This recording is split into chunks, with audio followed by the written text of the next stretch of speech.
नमस्कार दोस्तों। वैसे आपने कभी अपने पास गुल्लक तो रखी ही होगी, सही ना?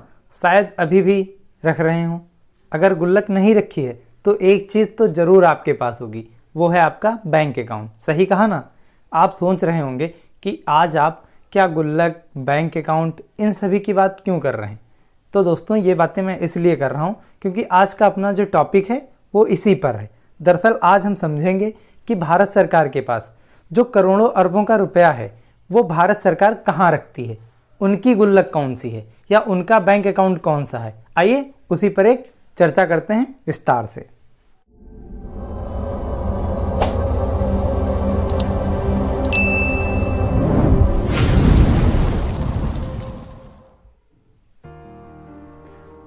देखो दोस्तों, भारत सरकार के पास 3 गुल्लकें हैं।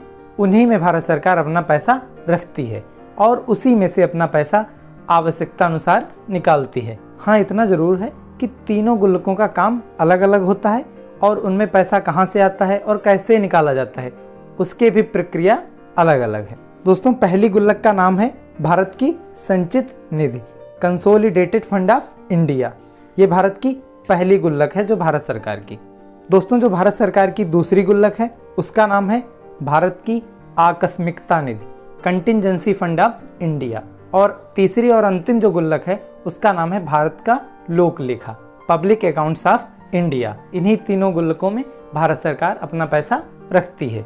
आइए अब बारी बारी से समझते हैं तीनों गुल्लकों के बारे में। दोस्तों, भारत की संचित निधि, कंसोलिडेटेड फंड ऑफ इंडिया, ये सबसे महत्वपूर्ण गुल्लक है भारत सरकार की। इसके बारे में हमें जानकारी संविधान के आर्टिकल 266 क्लास 1 से मिलती है। अतः ये संविधान सृजित है, मतलब ये जो गुल्लक है इसका प्रावधान संविधान में पहले से था। इसमें से पैसा तभी सरकार निकाल सकती है जब संसद से प्रस्ताव पारित हो, अन्यथा इसमें से पैसा सरकार नहीं निकाल सकती है। मतलब कि इसमें से पैसा निकालने के लिए संसद का अनुमोदन आवश्यक है। दोस्तों, इससे धन निकालने हेतु जिस विधेयक का प्रयोग किया जाता है उसका नाम है विनियोग विधेयक, एप्रोप्रिएशन बिल। वैसे इस गुल्लक में पैसा आता कहाँ से है वो भी जानना जरूरी है। तो संचित निधि कोष में पैसा भारत सरकार की प्रमुख और जो नियमित स्रोत हैं आय के, उनसे जो आय प्राप्त होती है वहाँ से आता है। उदाहरण से आप समझ सकते हैं, जैसे भारत सरकार किसी को कर्ज जब देती है उससे जो राजस्व मिलता है वो पैसा इसी संचित निधि में डाला जाता है। जो ऋण से जो राजस्व प्राप्त होता है उससे जो पैसा मिलता है वो इसी गुल्लक में डाला जाता है। जो ब्याज से राजस्व प्राप्त होता है सरकार को, उससे जो पैसा मिलता है वो इसी गुल्लक में डाला जाता है। और अंत में एक और प्रावधान है, जैसे सरकारी जो कंपनियां हैं, जो उनसे प्राप्त होने वाला मुनाफा होता है उनमें भी पैसा जो मिलता है वो इसी गुल्लक में डाला जाता है। हालांकि आप जानते ही हैं कि सरकारी कंपनियां कितना मुनाफा कमाती हैं और इसी प्रकार के जो ये फंड हैं वो इस संचित निधि में डाले जाते हैं। दोस्तों, जो अब दूसरी गुल्लक है उसके बारे में जानते हैं, भारत की आकस्मिकता निधि, कंटिजेंसी फंड ऑफ इंडिया। यह है भारत सरकार की दूसरी गुल्लक। संविधान में आर्टिकल 267 में इसका प्रोविज़न है, लेकिन इस गुल्लक को बनाया गया था भारत की आकस्मिकता निधि अधिनियम 1950 द्वारा।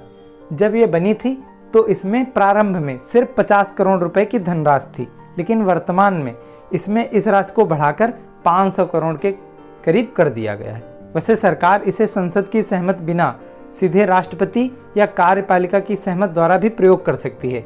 मतलब सरकार को अगर इससे पैसा निकालना है तो कार्यपालिका की सहमति के द्वारा इससे पैसा निकाला जा सकता है। संसद की इसमें सहमति आवश्यक नहीं है। इसमें पैसा कहाँ से आता है?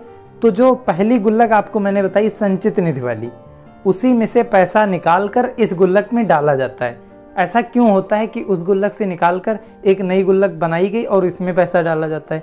तो ऐसा इसलिए होता है क्योंकि किसी इमरजेंसी कंडीशन में सरकार को अगर शीघ्र निकासी की आवश्यकता होती है तो वो इसी से कर सकती है, क्योंकि संसद की सहमति लेने में थोड़ा टाइम लग सकता है।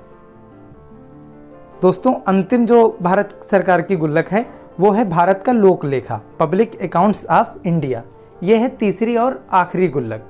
संविधान के आर्टिकल 266 क्लास 2 में इसका उल्लेख है। इसमें से भी सरकार संसद की सहमति के बिना पैसा निकाल सकती है, मतलब कि कार्यपालिका की सहमति द्वारा।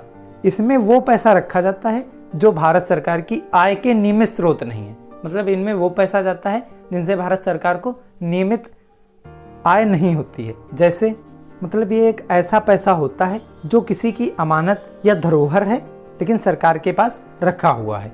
ये लघु धनराशियाँ होती हैं, छोटी धनराशियाँ होती हैं।